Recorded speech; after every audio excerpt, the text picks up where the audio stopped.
And as the months went by in Jackson, Pat did begin to remember additional details about what seemed like his former life. He discovered while doing clerical work at the newspaper that he was able to use an adding machine without looking at it. It was like his fingers just knew where to go. He also discovered that he was able to do really complex math problems in his head.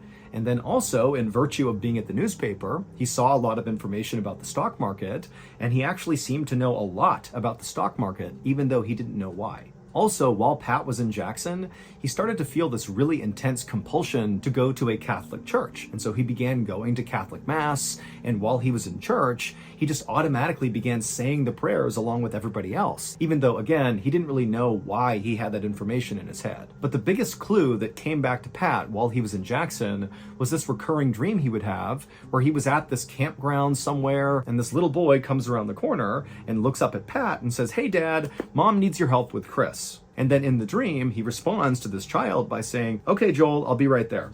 And so with all these clues kind of coming back into focus, Pat sort of felt like he had a grip on who he used to be.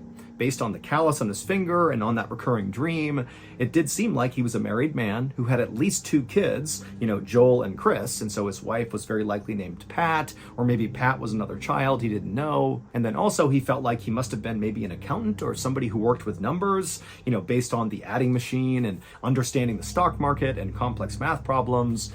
And also he was a devout Catholic, because that's the only way he would know all those prayers.